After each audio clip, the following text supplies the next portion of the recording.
Hi guys, if you can hear me, that means you just tuned into a top-notch lifestyle podcast. This is season 1, episode 1 of the Aftercast podcast. And our central theme for today is seeing yourself clearly, where we talk about 4 interconnected concepts: self-awareness, self-consciousness, embarrassment, and projection. We are taught that learning happens in school, within the four walls of a classroom. But life has lessons no textbook can teach, and that's what we're here to talk about. This is the Afterclass Podcast, where the real talk begins. Why? I'm in love today. Your name? Yes, who are you?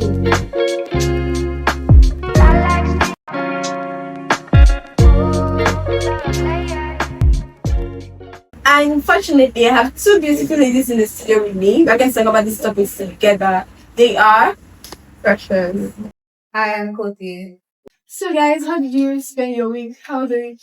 Because like this is Friday, so this is, should I say, the grand finale of this week somehow. So, how did you spend your week? First of all, thank God it's Friday because the week has been hectic, honestly.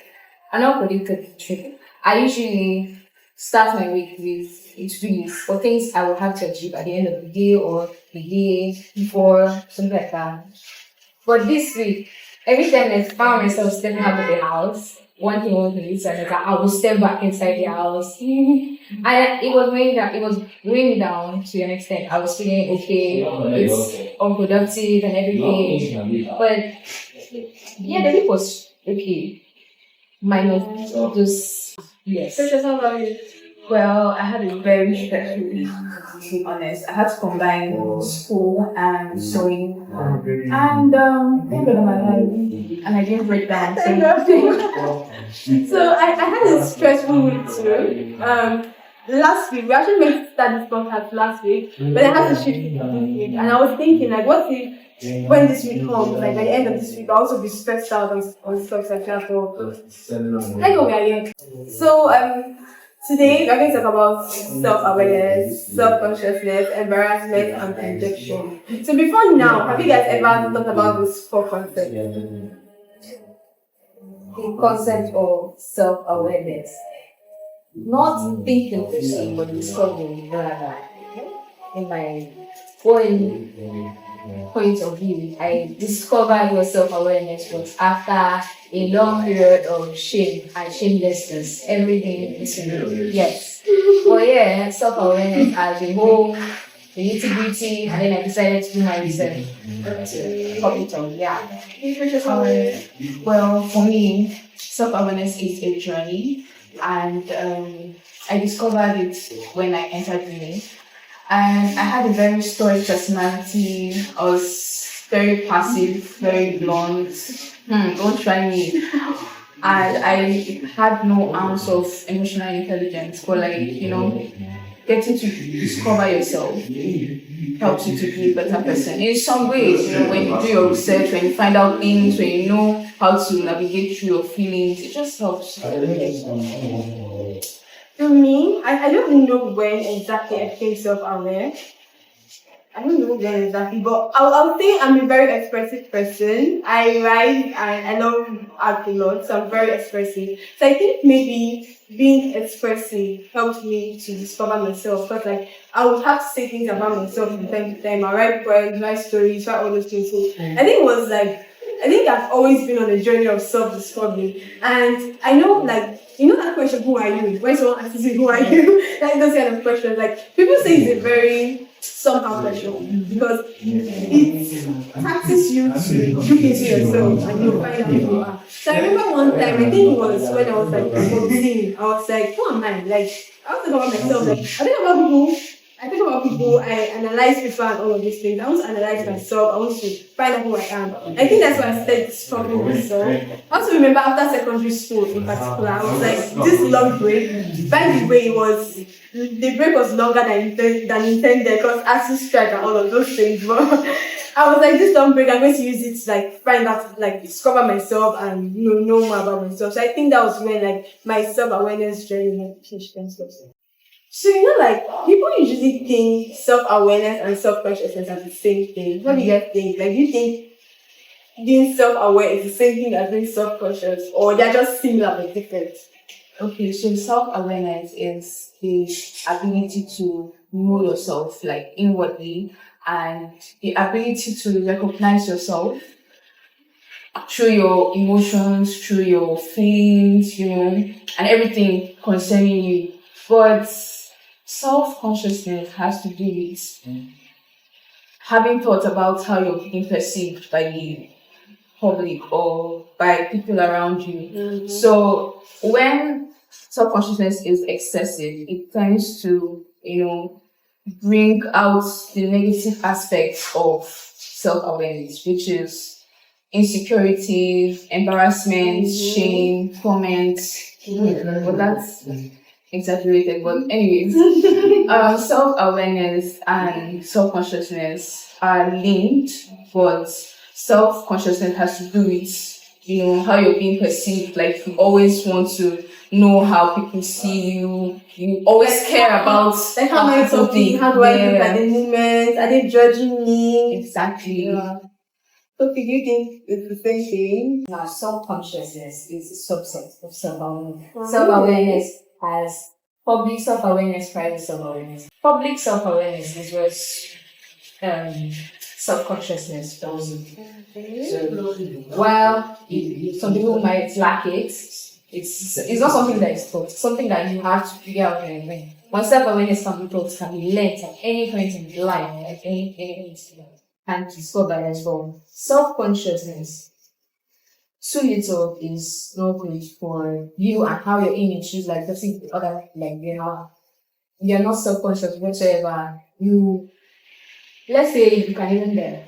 Explain. Worst case Explain. scenario. Okay, Worst but case explain. scenario. Explain what you mean. Worst case scenario. If you're not you don't know how you would like you're not bothered what's going on in your life at all. You can even be neglecting your health because you're not self-conscious. You can be negative, you don't like it's not that deep, it's not that maybe you know that deep to yourself, you find yourself on the hospital bed. That's a worst case scenario. Yeah. So it's something like that. You have to be the one that asking yourself questions like what is this, what's going on. While too much can also be detrimental for your mental health. When it comes to like how you are perceived by others, I know that is like the self-consciousness. Right? Can you explain like the positivity in self-consciousness? Like, can you explain how being conscious of how people perceive you can be positive? Okay, so self-consciousness actually helps to regulate how you behave in public.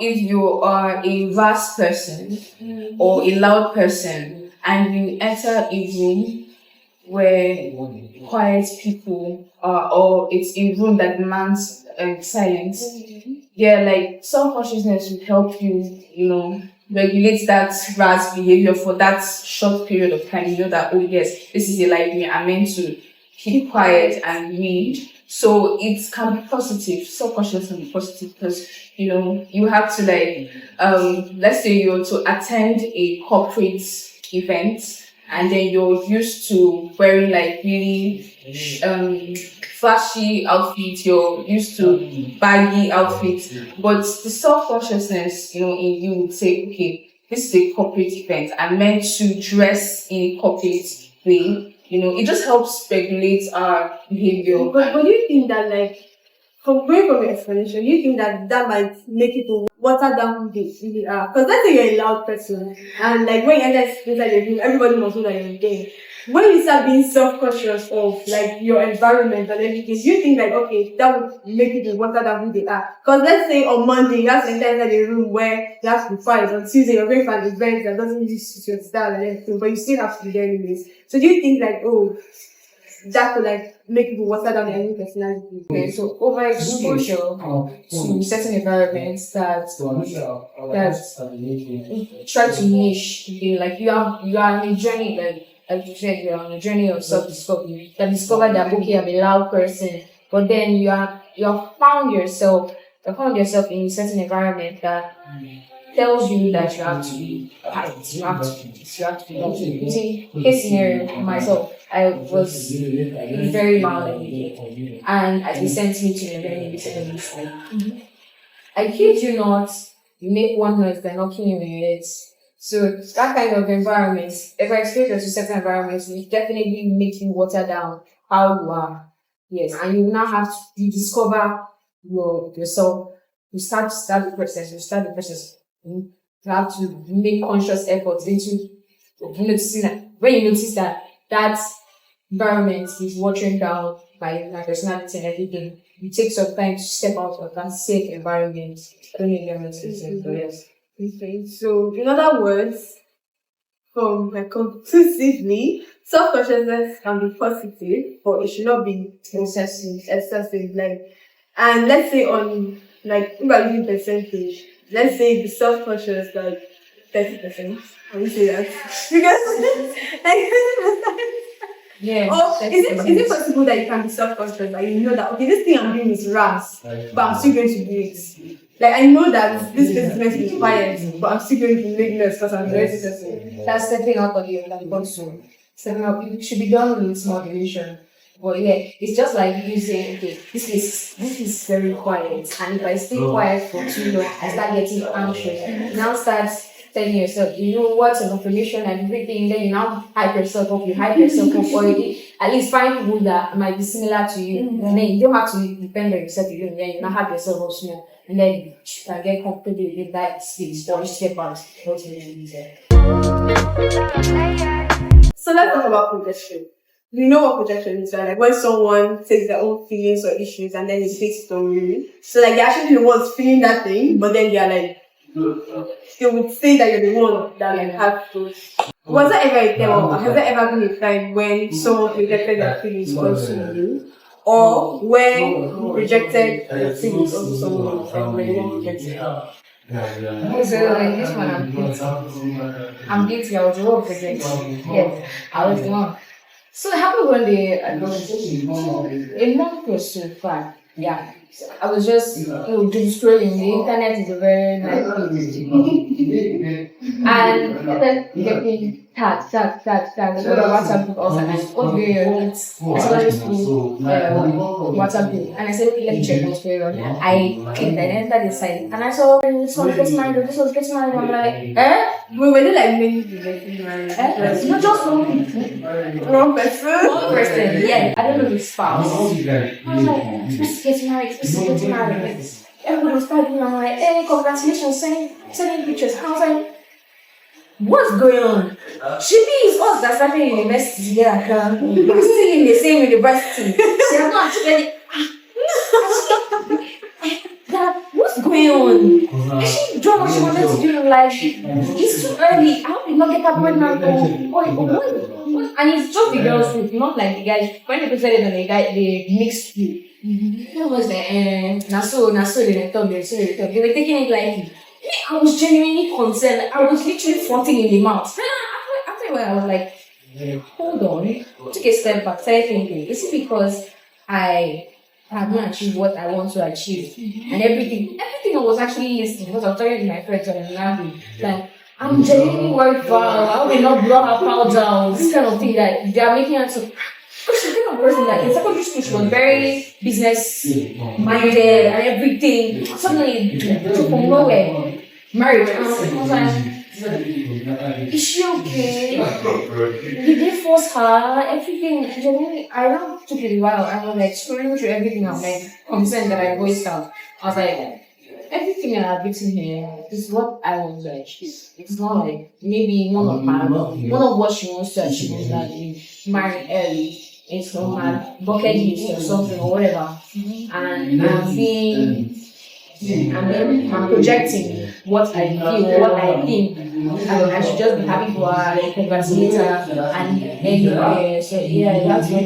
But I get you because I think that's a valid concern. Because if I find out that my age was different, I'm going to have those same concerns, especially if I knew it from like small and everything. But I forgot that we are young adults and no longer teenagers. I'm like, wait, hold on. No, it's cool.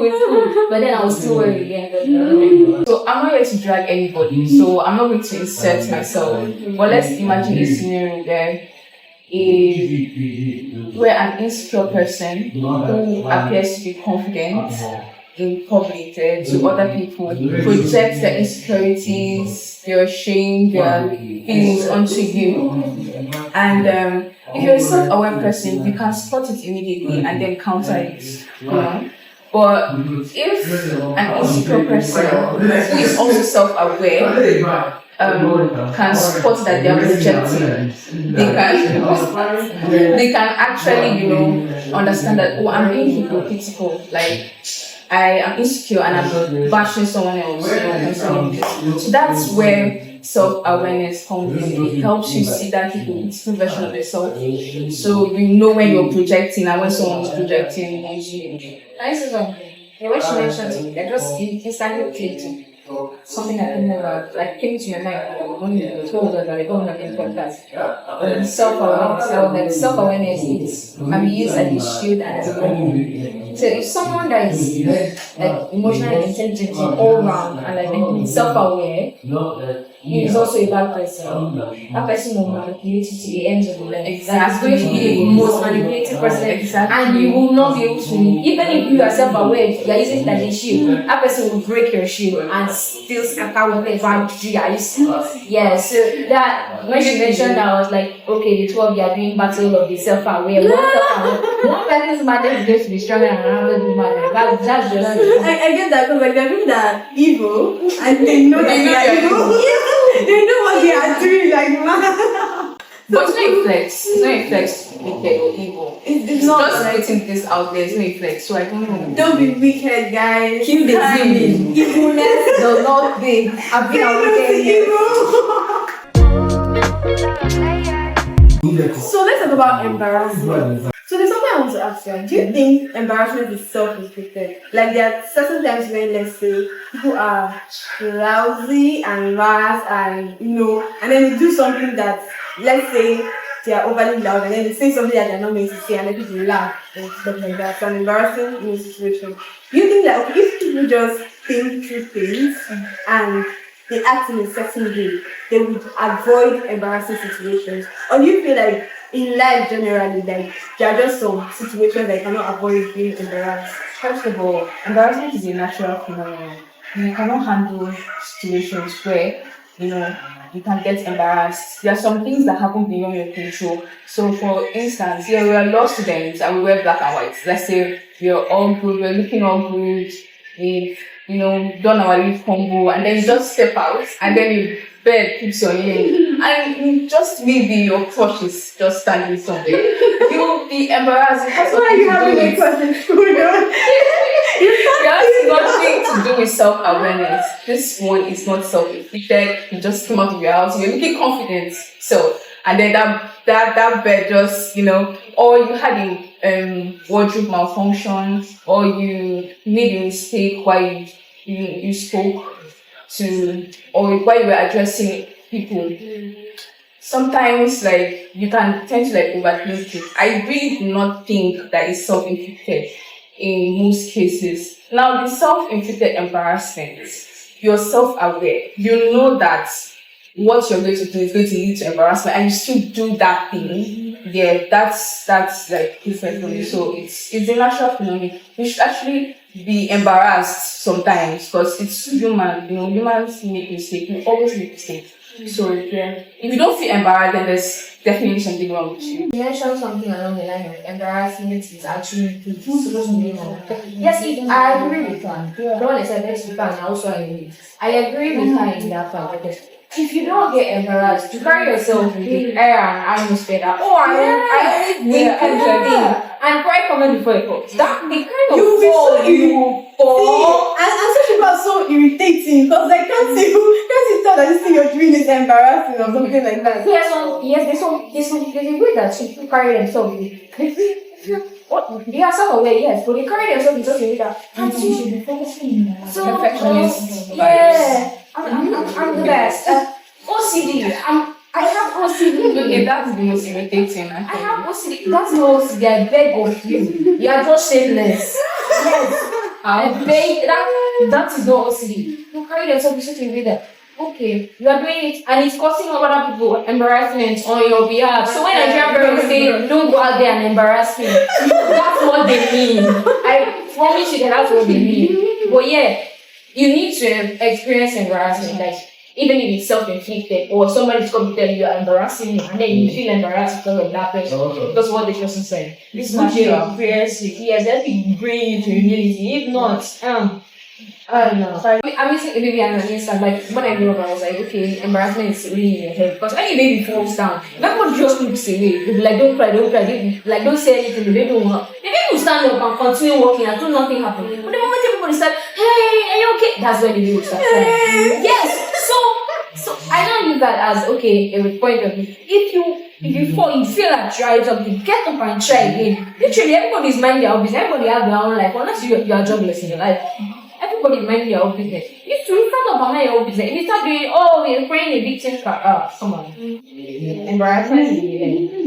So I went through the feeling of embarrassment, but when I go, I overthink it, and it is so alarming. I overthink embarrassment to the point that I might just pass out. You get, but I like to have conversations with people when I feel embarrassed, and then I want them to like hype me up and then tell me it's not that bad, anything like yeah. So that's just basically it. I rarely have those moments, but when I do, my God, it's crazy.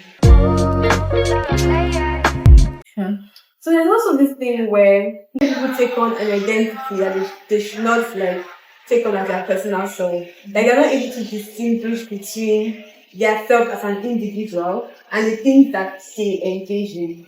For instance, there are people that make their career or the course they're studying their whole personality. Like you're studying law or medicine or something, and then you cannot have a conversation without mentioning that I'm a law student too. I'm studying medicine though. On your social media everywhere, like I get to be proud of what you're doing, but like they place their whole identity on that thing and that how do I put it? On that career or profession. It's also the same thing with tribe.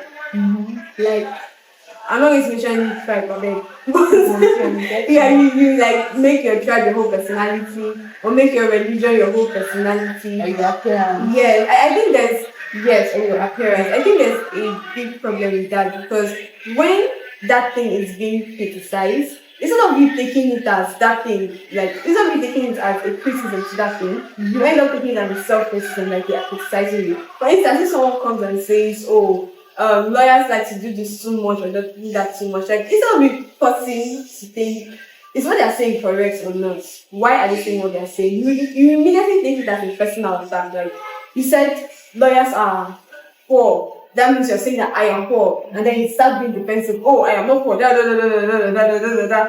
I'm just using an example. But like you should actually pause to think, okay, why are these people saying these things? So I think it's like something we should do more. Like we should differentiate ourselves from what we engage in. Like you are an individual Outside your outside the things that you engage in. So yeah, because the moment let's say the thing you identify with is threatened, you will now you will break down because your entire self was placed on that thing and not yourself. Like you did not know yourself for your character, for your traits, for what you love, for what you do not love. You knew yourself as this profession or this tribe or this religion. So that's really need to start. We need to start being individualistic, something like that. We need to like differentiate our individual selves from things that we're doing. I'll give an example of people went to like volume at secondary candidates in this one. The seniority, that whole let's say it's syndrome or something. Yeah, that complex, that seniority complex, where you have based the whole all those suffer. Yeah, I'll be this senior, I'll carry myself. That is not who you are. Because eventually you're not going to be a senior anymore. Like there was one that threatened, like she literally gathered all of us and threatened. There was one person she did not like in our set, and she was like, straight down, you and I will never be mates in the next life, in this life. We graduated. We are classmates in university, same level. I say, bam! You don't make your entire she was carrying herself like I said, yeah, you can carry yourself because you're in a higher like but what if like jam you? Yeah. Jam her. And now they're classmates. And then now they're best friends. Oh wow. Like okay. Well, I remember when she literally said it with a very firm voice. We'll never be after. So yeah, they should find out who they are For for themselves without basing okay this is why I mean let's see the your name. Yeah. Who are you? And Tell us about yourself. some people don't have hobbies. They don't even have anything they're doing. So they don't even have they will not come open, they'll use that kind of Nigerians don't have hobbies. I saw it in a movie where in an episode of four parts of the channel say Nigerians don't have hobbies. It's a lie. You just don't have a life. So it's actually not a big thing. We're encouraged to explore, to discover ourselves, find out things that you really love about yourself. And learn things about yourself. Relearn. Actually, there are some people that do not want to leave some toxic and unhealthy patterns. Like they're stuck. They're like, oh, I am this, so I'm antisocial, so that's me. Some people really do not want to change. People that have severe anger issues that do not want to admit. They don't want to admit that they have this. Okay, yeah, I guess because there's this thing of making a flaw of your personality. Yeah. Like let's say you're how do I put it? Flat ass and then every time you're calling it out. Not in that one. Like let's say if the real pattern. Let's say I'm trying to think of one. Like you know when people say, "Oh, I'm wicked," or "I'm angry," like Oh, I'm a wicked woman. Yeah. No, I get that wicked woman own.